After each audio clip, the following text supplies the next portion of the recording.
to do this? Yes. Alright. Hey everybody, and welcome to the return of the ActionFeatures.net Comics Rewind Review, even though we may not call it Rewind Review anymore.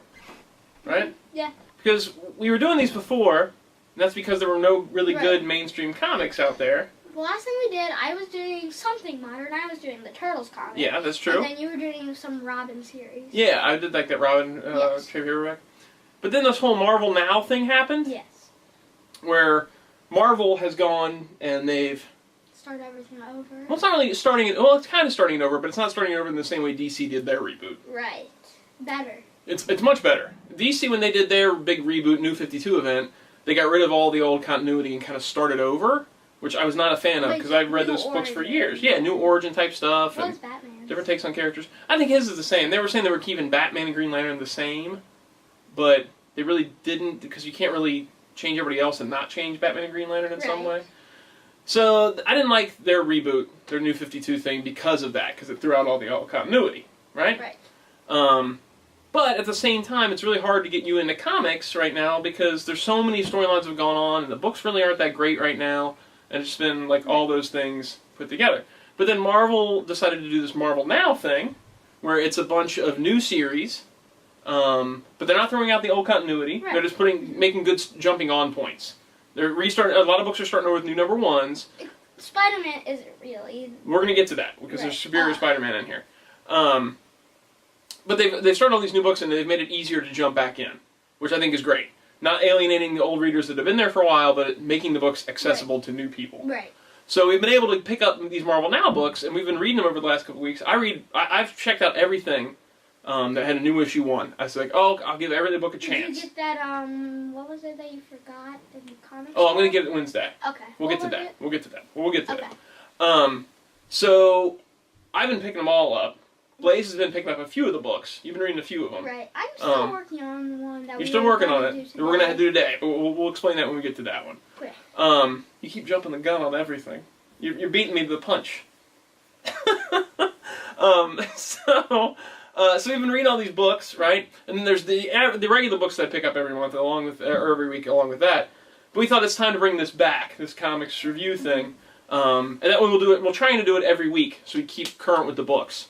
I wish we would have started when Marvel Now #1 started, but we're not that far into it, and we'll kind of explain where things are at. We're only at like issue 2, issue 3 issues. I think some of them are issue 4 and 5. Right. But they've been pumping them out pretty quick. And we're going to explain some stuff from the start. Yeah, but we're going to try and keep it spoiler-free for that week's issue. Right. But not spoiler-free for the entire series. Yes. So we're jumping right into it. This is, we'll put the week. Hi, Cringer. Somebody said they wanted to see Cringer. Cringer doesn't like to be picked up, so I can't really pick up Cringer and show you. Our cat. She's meowing. Maybe. Oh, what's going on here? Oh, she won't be in camera view. You can pick her up. You know how to pick her up. Come here, Cringe. Cringer. Okay, well, she's not going to let us. She'll sit on the couch. We should jump into this, because this is going to be long. We haven't even started talking about the comics yet. So we're going to try to do this each week and talk about the books that came out that week and what we thought about them. For the books I read of all, and the ones that Blaze reads, he'll throw his opinion in on too. He knows pretty much the storyline of all of them, though. Yes. So I'll try and do alphabetical order of what we've got, if I got them all in the right order. Cable and the X-Force, issue 3. This storyline, Cable's been kind of healed up from the techno-organic virus, I think it is. Isn't it? Hope that healed him up? Yeah. Yeah, that's not spoiling anything, because that happened during Avengers Extinction, I believe. Which I didn't read, but you can catch up on this book, sort of, just from like what they're telling in the beforehand things. There's like a front page for each book, I think, that kind of explains where they're at and what's going on in the storyline. So all these books you can pretty much jump right into. Cable and the X-Force, he's been healed up. He's having visions of the future. He's putting together a team to kind of maybe stop these visions from happening. And the team consists of Domino, Dr. Nemesis, Forge, Colossus. Hope is kind of on the team, Hope Summers, and Cable, of course. I know 3 of the people. Hope, Colossus, and Cable. There you go. That's all you really need to know. I know Domino's is a pizza place. No, Domino, not Domino's. And all this is spinning out of Avengers vs. X-Men, which is kind of the thing that established this whole Marvel Now thing, because it kind of changed the status quo. The book starts off where it's jumping between 2 timelines, something that's kind of happening currently, and then doing like a flashback to where they got to that point. And this book is kind of bringing it to a head over what's happened the past 2 issues. It's a really solid book art-wise because it's Salvador Larroca, and the art is amazing. Is it the guy who did No, it's not the guy who did Thor. He's doing that book monthly. Usually they don't do more than one book a month. John Romita Jr. would do more than one book a month, but most artists only do one book a month. Okay. The art is really solid, and I'm happy that this book is finally bringing it together, like they're bringing it to the current storyline. And it ends on a cliffhanger, which I won't spoil for anybody. But I think I have high hopes for this book. I believe there's going to be another book called X-Force coming up, so I don't know how they're going to keep this called Cable and the X-Force. Hope just kind of calls him the X-Force as kind of a joke in this issue. So I'm curious where that's going. I don't know anything about this Dr. Nemesis character. I don't know if he's new for this book or what, but he's kind of cool. So yeah, this one's pretty solid. What's I like Cable and the X-Force. I don't really know. You say Doctor? I know that. Ooh. Fantastic. Yeah, there's two Fantastic Four books. Fantastic Four issue 3 came out this week. Now there's two current FF books. There's Fantastic Four and FF. In the Fantastic Four book, Reed has discovered that they have something that's breaking down inside their bodies. Like it's like killing them or something like that. A virus? Yeah, it's like the cosmic radiation's breaking down or something. He injured his arm in the first issue, right. and he realizes that they're breaking down, and there's nothing on Earth right now that can cure them. Right. So he has this plan to go off throughout space and dimensions or whatever, and go on this adventure to find places that maybe could cure them, where the cure might exist. So they create another team, which is FF, and that's like Ant-Man and She-Hulk and Medusa and this other girl character. Medusa. She's an Inhuman. She's got long, crazy hair. Medusa. What's so funny about Medusa? Deuce. No, not Deuce, like drop a deuce. We don't even get to FF this week, but that's what's going to happen probably every week. So Fantastic Four is they're off on the journey to find this, and they've taken their two children with them, Val and Franklin, and they're heading off into these dimensions, and it's kind of like a Swiss Family Robinson type adventure type story. Wait, the whole are those boys and girls? One boy, one girl? One boy, one girl. Are those the people on Mad? Yes, that Mad TV skit is Val and Franklin. Okay. So they're heading through these different places, and they only expected to be gone for a very short time. Like, time would pass normally while they were gone, but only be like a couple minutes or something. You need to blow your nose? No. Okay, you're right? Yes. Okay. So they need to, they thought they'd only be gone for a short, brief time. So they made this FF team, just in case something happens, and he tells Ant-Man what's going on. But obviously, since the FF book is going to keep going, they don't come right back. So this whole storyline, you're going to be wondering, when's it going to happen that they find out they're not going to make it back in time? Or what's going to happen to them that they're not going to get back in time? So you're watching this whole thing happen, and you know something's going to happen to them while they're out. In this issue, they run into this like planet that's like a lure type thing for them to come down to it and check it out, and something big happens. It's kind of just a good old Fantastic Four versus Aliens type storyline. Right. So, like, Reed Richards is the leader of the regular Fantastic Four. Who's the leader of FF? The Scott Lang Ant-Man. Who's a different Ant-Man than you know. He's not Hank Pym. The first X-Men, I really don't like this book, but I had to finish it off. Are you going to keep reading this? This is it. This is the last issue, thankfully. I bought this because it's not Marvel now. This is one of the books that's not Marvel now. Yeah, I bought this because it was Neil Adams, and I used to love Neil Adams' art. Neil Adams, he's classic. I love his old art. I'm not a big fan of his new current stuff. It's kind of it seems kind of messy. It's not, and it's revisionist. It's trying to make it seem like Wolverine and Sabretooth made an X-Men team before Professor X. It's just not a very good book, and it's not. I mean, their characterizations is not that good. The way they talk just isn't that good. It's just not that great of a book. I have a question. Yeah. A kid at school, Ben, was telling me about Weapon X. Is that how? And he told me that's how Wolverine got it. Yeah, Wolverine was Weapon X. He told me that Deadpool and Sabretooth had it too. They're also part of Weapon X. Yeah. We'll explain that sometime. Okay. I'll talk to you about it. This is going to be super long if we keep going off track, so we should probably stick right to it. Punisher Nightmare, issue 2 of 5. In this storyline, there's a guy that comes back from the war, and he basically has the same thing happen to him that happened to Frank Castle to turn him into Punisher. He watches his family get killed, and so Frank's going to kind of take him under his wing and help him find the guys that killed his family and all that stuff. You all right over there, bud? Yes. Okay. So this second issue is more of that. It's kind of told from the perspective of this guy, and something's happened to him. Obviously, if you're reading the story, where some doctor injected him with something. So I don't know. I don't know what's going to happen with him. And he's got a split personality thing. Like one's real super evil and one's like a normal dude. Great art by Mark Teixeira, but I don't know. This just isn't that grabbing me that well.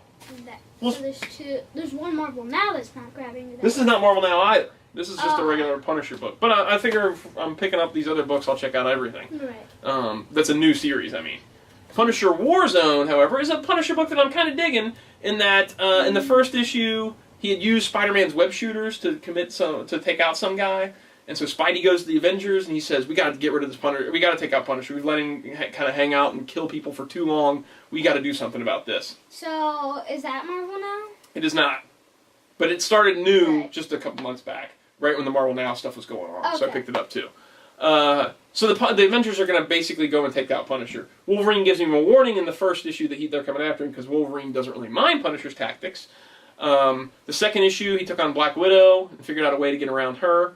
And in this issue, he's going up against Thor. This is probably the shortest, briefest, kind of most lackluster issue so far, in my opinion, because there's no way Punisher could take out Thor, and I think the writer knew that. So instead of doing that, they don't really fight. He just finds a way to sneak? I don't want to tell it because I don't want to ruin it. Can you whisper it? But I'll tell you later. Okay. But it's a very short read. I read this in like 2 minutes, it felt like. Very, very short read. Maybe this series should only have been 4 issues, and this could have been condensed into something else. So, wasn't there a Punisher movie named Warzone? Yes, there was. Oh, Star Worlds. Star Worlds! As we say in the podcast, Star Wars from Dark Horse issue 1 came out this week. And this is supposed to be a book that's kind of set in the classic trilogy era and is all new storylines, focusing on those classic characters. I was pretty excited about it. I gotta say, the first issue, not that great. The art was not, other than the Alex Ross cover, I don't think the art was that good. The characters really don't look like the actors. I'm not dogging the guy, Deanda, that does the art, but I just didn't get the vibe of the look of those characters. And the way they talk, really, I couldn't hear their voices, basically. It's tough to explain. But Luke was saying things that kind of out of character. I'm going to spoil one certain thing. Leia gets an X-Wing that gets messed up, and they're on a planet, and they just kind of piece it back together, and Luke's like, well, you should be just fine in that, I guess. Hopefully it'll hold together. Whereas Luke would probably have gone, why don't you take my X-Wing, and I'll take the beat-up one, what with me having the Force and all. Right. I don't know. I just don't know what's going on. And Dark Horse is only supposed to have, the rumor is it's only going to have it for another year, so this book's probably only going to be another year old. Are you going to read it? I'll probably stick with it another issue and see if it gets a little better art and story-wise, but we'll see. Superior Spider-Man #1. This is the Marvel Now Spider-Man book that has just now started, spinning out of the events of Amazing Spider-Man 700. Really brief, quick explanation. Doc Ock is dying, figures out a way to transfer his brain into Spider-Man. And this is going to be major spoiler for Amazing Spider-Man 700. So if you don't want to hear a spoiler over that, even though the book's a couple weeks old, you might want to stop right now. He transfers his body into Peter Parker's body and Peter Parker's brain into his dying body. They have a fight at the end. Long story short, Peter Parker supposedly dies inside Doc Ock's body, and now Doc Ock is in Spider-Man's body. You said body. And that's where this is at. He's accepting the responsibility of being Spider-Man because he's also tapping into Peter Parker's memories and seeing himself in them or whatever. But he thinks he can be a superior Spider-Man to Peter Parker. Even though he's kind of doing villainous type stuff still. Like in this issue, he's kind of doing some mean things. And he's not acting like Peter Parker. And like none of the supporting cast is even questioning the fact that he doesn't act anything like Peter Parker anymore. The art's not that great. It's just, this just feels like a real letdown, this entire book.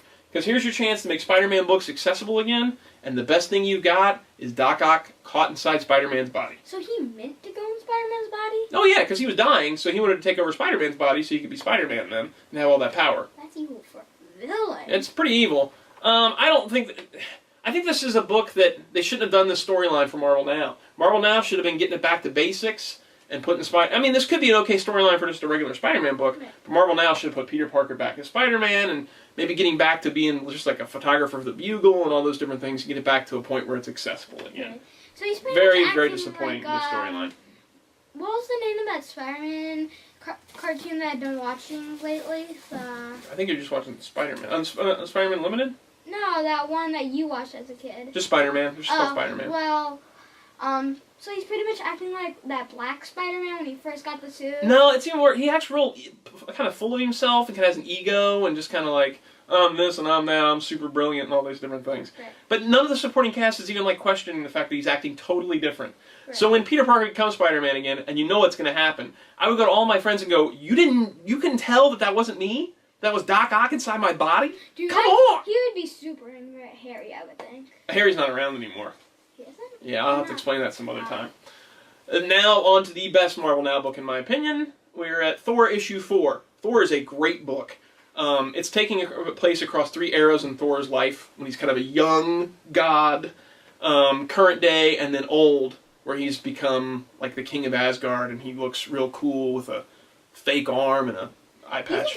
I think it's the destroyer arm. I think it's the destroyer. I think it's meant to be the destroyer arm, and he's just got it on there. It's showing 3 eras of his life where he's faced this thing called the God Killer, which is killing gods. And this issue just is following along that storyline.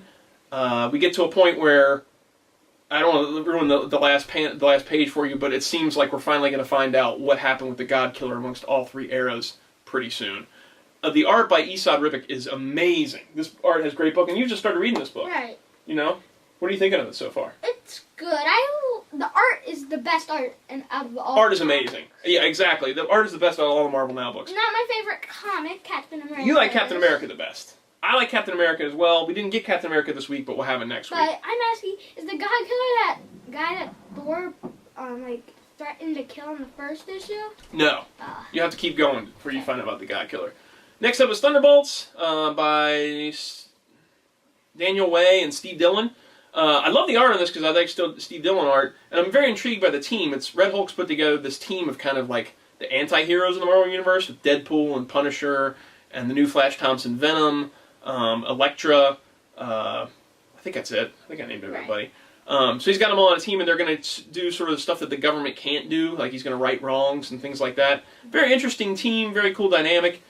It's kind of I think it kind of lost its way past the first issue. I really like the first issue where Red Hulk recruits Punisher and the whole team, and now they're like in this place where this gamma bomb thing they think has gone off. They're getting the leader, and he's going to try and use the leader's brain for something. I don't know. I kind of felt this one kind of meandered and didn't really go many places. But you like the team, right? I do like the team, and I think it's got potential. In Diamond Select, we know they made a Red Hulk. We know they made a Flash Thompson Venom. Did they make an Elektra? They did make an Elektra a long time ago, but it's not very good. Okay, but did they make a Punisher? They did, and it's not very good. Oh, I was going to say you should have a shelf for the... I'm not going to get those because they're not very good. Are you going to get Red Hulk eventually? I don't know. I might not. We better wrap this up because we got to buzz through these. This has been a long time. I'm sorry, they won't always be this long, but we got to catch you up on some of these books. XMen Legacy number 4. This is a book I didn't think I would like when it first started, because it's all about Legion, Charles Xavier's son, that has all the different personalities and all the different powers. He has every mutant's power? No, he's just got a ton of different powers, because he's got all these different personalities and they all have a power. And so this book kind of takes place in 2 things, where you're happening in the real world and then what's inside his brain. Yeah, and he has to go and capture these personalities before he can access their powers. And the last issue had him going and saving these 2 kids because now he thinks he's going to take over his dad's work now that Charles Xavier isn't around anymore. Sorry if that's spoiling something for you, but that issue's like months old now. So he's going to do his dad's work, basically. So that's also not Marvel Now. This is Marvel Now. Oh. Yeah. So he goes to help these kids, and then the rest of the X-Men are coming to stop him, and he has to go through and try and access powers as he's going. And he's getting more confident and better at what he's doing and accessing these powers. He could, I'm really kind of enjoying this book. Different artist on this issue from the other 2 issues, I hope, or the other issues. I hope that other artist comes back because I kind of like the way the book looked. But I'm going to keep going with this book. I really didn't think I would enjoy it, and it's kind of been a sleeper hit for me. I've enjoyed the Legion storyline. And that's it for this week. Like I said, we're going to try and do this each week. Just talk about the comics that come out. So we'll sign off on this. Right? Yep. See you next week in more comics.